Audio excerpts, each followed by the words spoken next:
The large cruiser or battlecruiser of 1912, initially named Ersatz Kaiserin Augusta, later changed to Lützow, was the second ship in the Der Flinger class. For the most part, both Der Flinger and Lutzow were the same, having minimal differences, namely in their armament. Although initially commissioned in August of 1915, she wouldn't see service until February 1916 due to issues with her machinery. Participating in several operations, notably in April, the shelling of Lowestoft and Great Yarmouth. Most famously being the flagship for Admiral Franz von Hipper at the Battle of Jutland in May of 1916. Being battered by the British battlecruisers and battleships, she was likely hit 25 times and still managed to limp away from the battle. However, early morning the following day, her damage proved too much and she was scuttled. The German effort for a new design for the large cruiser started in 1910. The German Naval Department went searching for a new design with some characteristics in mind, namely the increase in caliber of the main battery guns. Because the British had upped their guns to 13.5 inches or 343 millimeters, so the Germans, in response, decided that the 12-inch or 305 millimeter gun would be appropriate. Now initially, some felt the increase was not necessary, namely State Secretary Admiral von Tirpitz. Due to several factors, including the cost of the increase and his belief that battle ranges would not increase to 10,000 meters or more.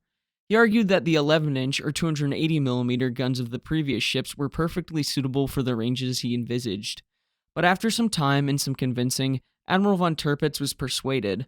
Another major debate was the arrangement and number of turrets. Some wanted 4 and others 5, and some wanted the turrets to be in wing positions. But eventually, they decided on 4 turrets along the center line of the ship.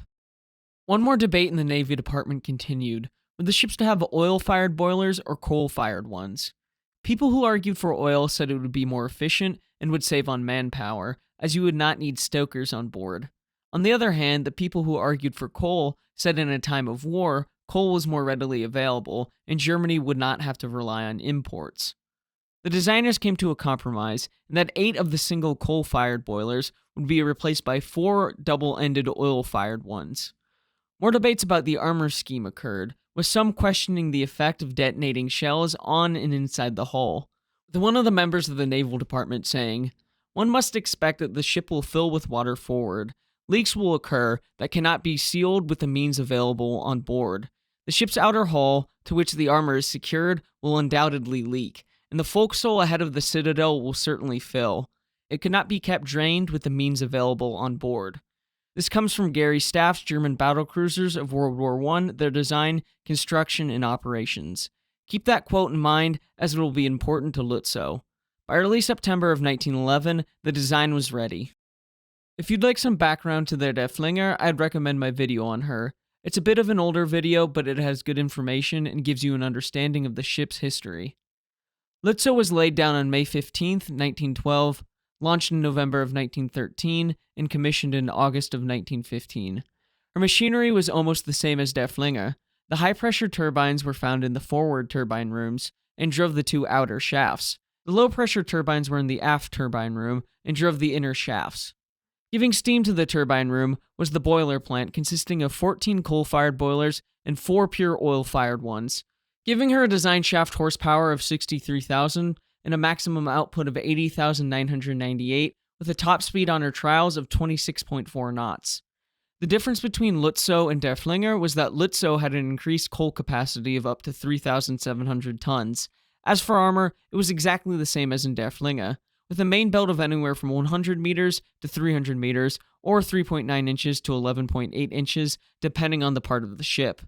Her deck had anywhere from 30 millimeters to 80 millimeters, or 1.2 inches to 3.1 inches thick. Her turrets had a face of 270 millimeters, or 10.6 inches thick. The sides were 225 millimeters, or 8.9 inches thick, and the rear was 260 millimeters, or 10.2 inches thick.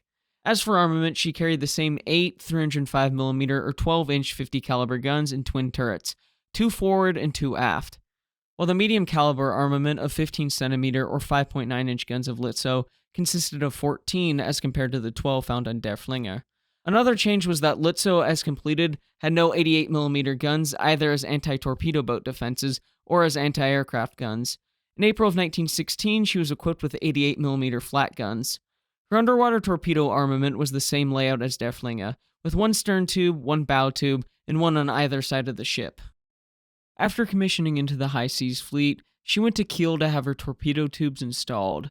In September and October, she carried out her trials, where on the last day of the trials, she suffered damage to her machinery, being laid up in the Imperial Dockyard at Kiel until February 1916.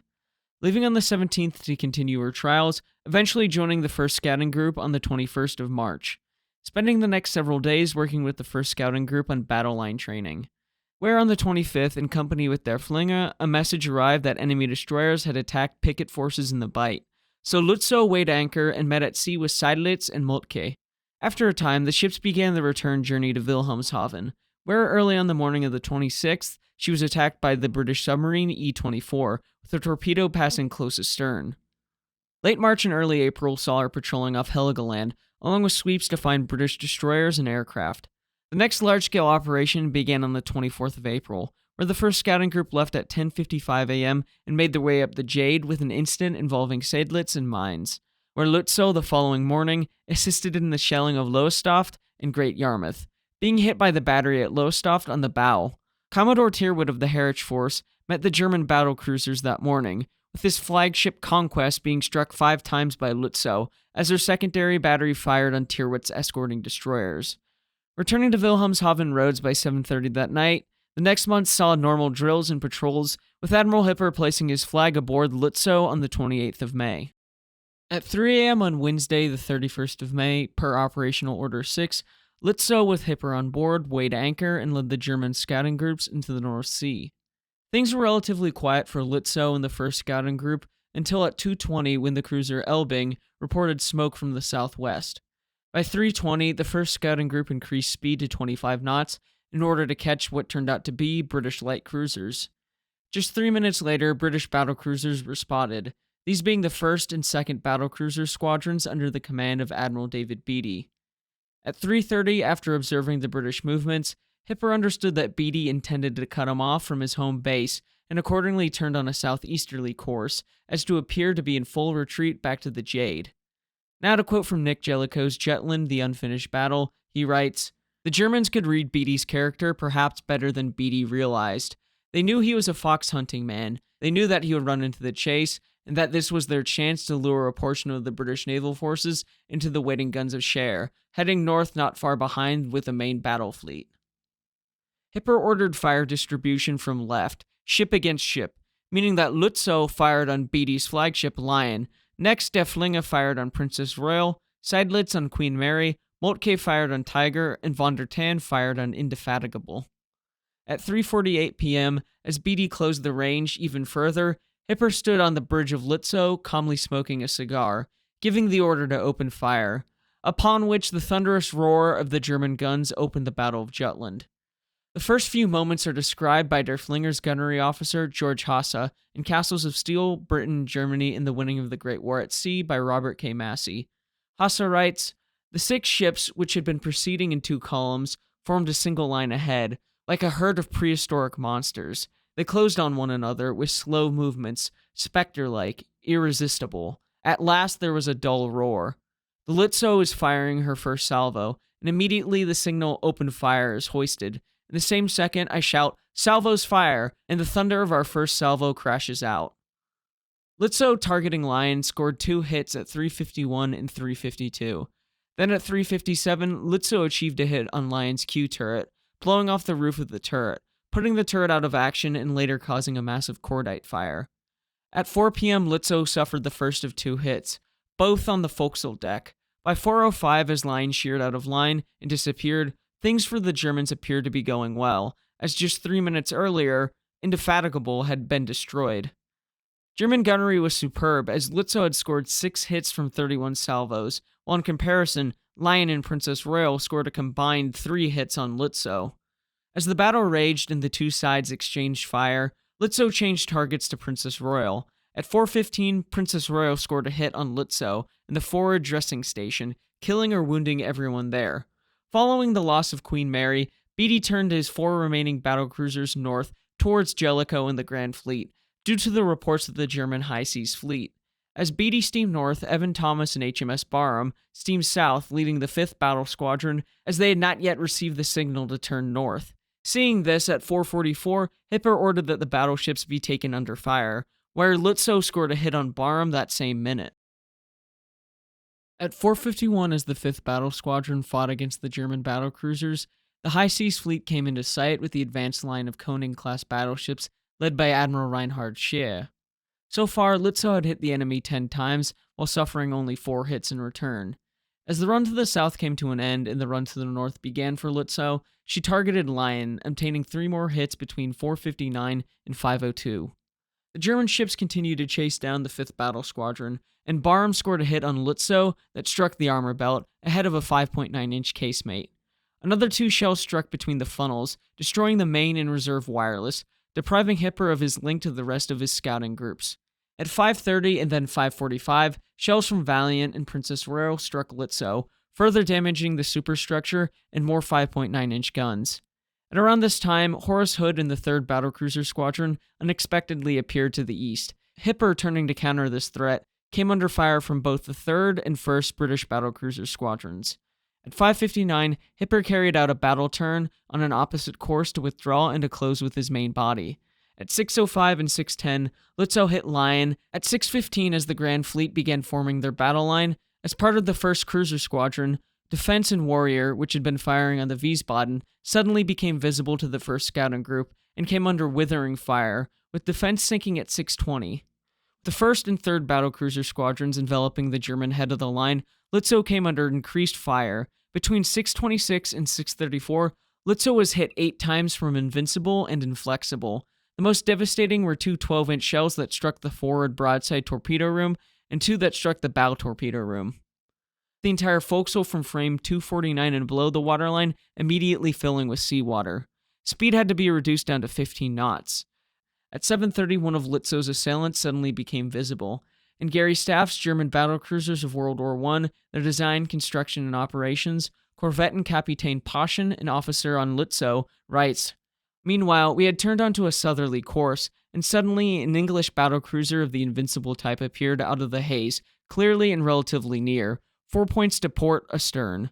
I can't say strongly enough what satisfaction I felt to finally have this pest presented before my eyes, and as quick as lightning, the commands were given out. But already a dark object slides between my periscope and the opponent, the corner of the Admiral's Bridge, which limits the angle of my vision of my periscope object lens to about 10 degrees. Has the aft position measured? Jawohl, 100 hectometers. Direction aft position. Kapitan Leutnant Bode gives brief and clear orders, and to the inexpressible joy of the whole ship, 15 seconds later, our guns crash out again, with the exception of B turret. I heard everything myself through the headphones, what Bode and the artillery transmitting station said, and now also saw the opponent again. Over, 4 down, salvo, straddle, salvo. As the sound of the fall of the shot indicator screeched, the columns flickered out of the water around the enemy, and again the beautiful and unmistakable red flares up. Invincible was hit on the Q turret, and the shell detonated in the turret, blowing off the roof, and a great explosion followed as the magazine detonated. The ship broke in 2 and sank. However, things for Lützow were taking a turn for the worse, as seawater continued to pour into her forward compartments, dragging her bow deeper into the water. Eventually, under heavy fire, the German destroyer G-39 came alongside, and Hipper and his staff began to leave the ship, with Erich Raeder, Hipper's chief of staff, recounting his exchange with Admiral Hipper. A kind of paralysis seemed to descend on Hipper. He issued no orders. It was the first time that he had nothing to say. After having been told that he must leave the ship, Raeder once again asked, "We cannot leave the squadron from Lützow anymore, Your Excellency." "But I cannot leave the flagship," Hipper protested. Raeder persisted. "We're unable to signal by wireless, and anyhow, our speed isn't enough." "No doubt," said Hipper, "but my flagship." Then Raeder spoke sharply. "The squadron needs Your Excellency." And Hipper jerked back to reality. "You're right." Hipper grabbed the captain's hand, Victor Hada, and saluted the officers on the bridge, and just like Beatty at Dogger Bank, jumped onto a destroyer and told the captain to find him another battlecruiser. At about this time, the Grand Fleet crosses the T of the High Seas Fleet once again, and to cover the High Seas Fleet's withdrawal, Admiral Scheer ordered the battlecruisers to the van, and they were used to cover the retreat of the High Seas Fleet. Lutzow, being heavily damaged, took course to the southwest to withdraw from enemy fire, but at 7:15, she came under fire from the British battleships Monarch and Orion, hitting Lutzow a total of 6 times between 7:15 and 7:30, causing more damage, putting B turret out of action, and further hits to the deck and belt. The final hit during this period hit the top of the mainmast, sending it crashing onto the deck. Lutzow crept off, and at 7:40, the enemy ceased fire, making just 3 to 5 knots with 4 escorting torpedo boats. At 9:15, there were approximately 2,395 tons of water on the ship. As the night dragged on, the crew worked on pumping the water out of the ship, but by 1 a.m. on June 1st, the forward group of pumps had failed, and water began penetrating the boiler rooms. The last figures from the damage control indicating that there were 4,209 tons of water below the armored deck, and 4,142 tons above, giving a total of 8,351 tons. This still increased as the draft forward was approximately 17 meters. Shortly after 2 a.m., Captain Harder ordered abandoned ship, with the 4 torpedo boats G40, G38, V45, and G37 coming alongside, 3 at a time to take crew off, with Capitan Lieutenant Jung writing after the fact. The survivors assembled on the quarterdeck. Above them fluttered the battle flag, shot to pieces by the enemy shells. Where there were no longer any officers, the senior NCO took command. Still, it was a black night. Only in the east, the hesitating dawn appeared, heralding the new day. The address of the commander was short and concise. He concluded with the request we be proud of SMS Lutzow and her crew today for their selfless and extraordinary service to the fatherland. Then 3 cheers were called for the ship and the Kaiser. And now go to the boats. The last words of the commander were almost paternal. Sounding out of the dark, they touched the deepest emotions of all of his subordinates. Captain Hado was the last man to leave the ship, and Hado ordered G38 to fire 2 torpedoes, and Lutzow, upon receiving the blow, rolled over and went down. While in Castles of Steel, Robert K. Massey writes, while the ship's company, watching from the destroyers, gave 3 cheers for the Kaiser, 3 for Hipper, and 3 for Scheer, and 3 for their ship, then, across the empty water, they raised their voices in Deutschland, Deutschland über alles. The time was 2:47 on June 1st when she went down. The night for the crew was not over. In the grey dawn of the morning, there was a brief firefight between the torpedo boats and 3 British destroyers as they made their way towards Horns Reef. Soon after, with 2 British light cruisers and about 6 destroyers, G40 received a hit in the starboard turbine and was slowed to 10 knots. The British group did not take up pursuit, and therefore the other boats took G40 in tow. Making a turn at 9:45, the boats, along with Regensburg with some of the crew, transferred to Regensburg. The group reached Wilhelmshaven sometime in the evening of June 1st. Lützow was reported as having lost 128 seamen and officers during and after the battle due to injuries. Following their return to Germany, a number of the crew were awarded the Iron Cross First Class, with Capitan Zursi Hada and his executive officer being given new commands immediately after Jutland, with Hada going on to command the new fleet flagship Baden. Majority of the Lutzow's crew were assigned to Baden. Many still retain their Lutzow cap bands. Well, I hope you all enjoyed this look at SMS Lutzow. Although having a short career, it was certainly an action-packed one. I'll leave you with this quote that I said in my video on Der Flinge, as I think it's an appropriate end. The quote coming from German battlecruisers of World War I, the final design of Der Flinge was a striking ship, and with it, German shipbuilders reached a pinnacle as far as completed Panzerkreuzers, battlecruisers were concerned. This class of 3 ships is often regarded as the best all-around capital ships of the period, and aesthetically is amongst the most handsome. Thank you all for watching. Please remember to like and subscribe as it'll help the channel to grow. And until next time, my friends, have a great day.